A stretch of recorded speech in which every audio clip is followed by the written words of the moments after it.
au chargé de mission des classes préparatoires, hein, qui connaît notre attachement en tant qu'enseignant de sciences industrielles pour l'ingénieur. Je ne vais pas répéter ce que j'ai dit tout à l'heure.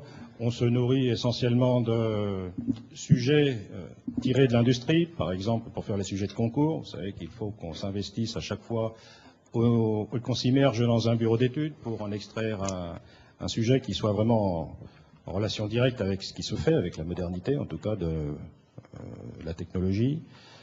Les grandes écoles intègrent toutes des industriels, des représentants de l'industrie dans leur conseil d'administration. Les classes préparatoires n'ont pas encore franchi le pas.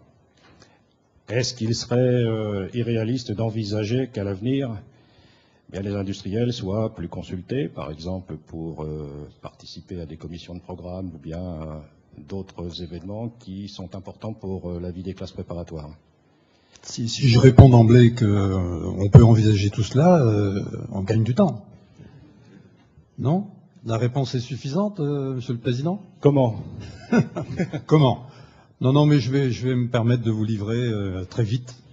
Tout le monde sait que je suis en général assez bavard, que je ne m'énerve pas, que j'explique toujours, du moins que c'est souvent pas perçu comme ça, mais ça ne fait rien.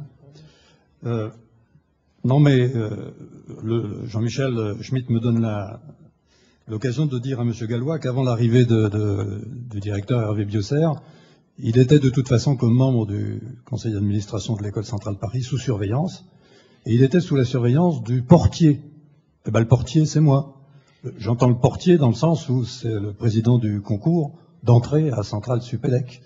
Voilà, c'était une petite indication, Monsieur le Président. Non, mais c'est pas plus sérieusement.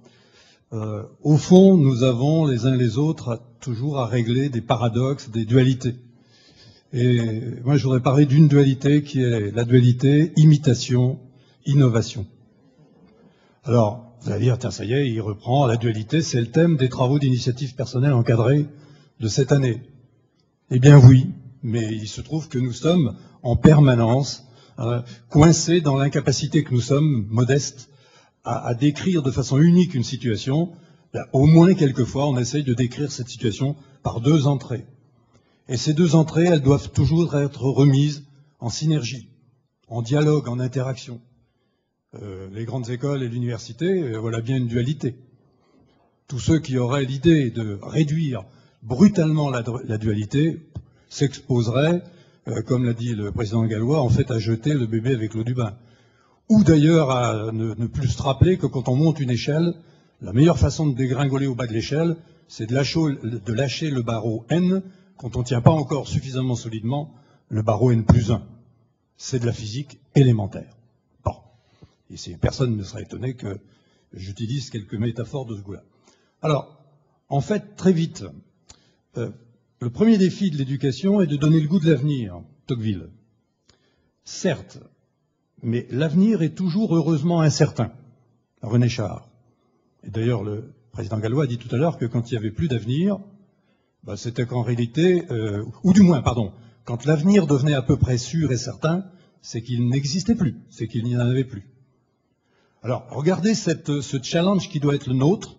Je parle des professeurs. Alors, il y a professeurs et professeurs. Vous êtes tous ici, et à la tribune en particulier, je pense, parce que, à un moment donné de notre existence, nous avons croisé, non pas un débiteur de sciences industrielles, d'anglais, nous avons croisé plus que cela. C'était pas simplement un professeur au sens je fais mes heures. Non. Vous avez croisé quelqu'un qui vous a inspiré. Vous avez croisé un maître. Ah oui, mais il y a des choses positives dans le fait de croiser des maîtres. Mais il y a aussi un effet induit. C'est que souvent, dans la perspective ultérieure de votre carrière, vous aurez d'abord envie de l'imiter. Nous sommes des spécialistes de l'imitation. Alors il n'y a rien de dramatique à imiter des maîtres. Il n'y a rien de dramatique, dans un premier temps, à charger les bases de données, parce que c'est plutôt statique. Oui, mais il faut que cette démarche-là, ne soit pas réductrice et n'hypothèque pas, n'handicape pas une autre capacité qui est celle plus dynamique de contextualiser, de mettre en œuvre une mémoire vive qui est celle de l'innovation.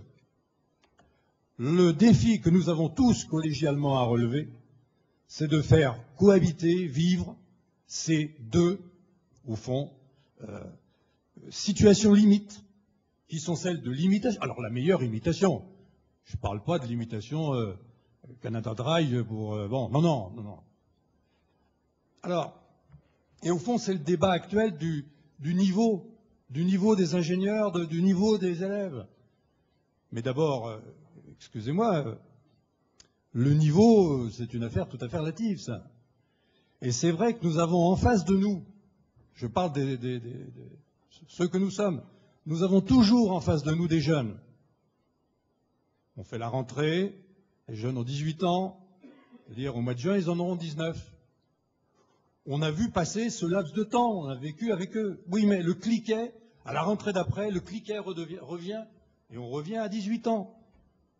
Et au fond, vous ne vieillissez pas de ce point de vue. Ah, sauf que à l'extérieur, le temps coule. Et il n'y a pas d'effet de retour et de cliquet toujours à 18 ans.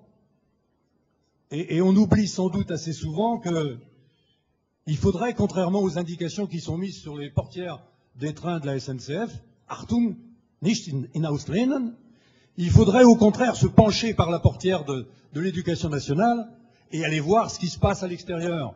C'est typiquement ce que vous faites les uns les autres, et là il faut rendre hommage à l'UPSTI, c'est typiquement ce que fait l'UPSTI depuis toujours. Rester, mais peut-être au début pour des raisons d'identité, il fallait bien marquer sa position de sciences de l'ingénieur, mais d'identité, de définition d'un périmètre. Bon, je dis même pas d'une chapelle, ça serait pas correct.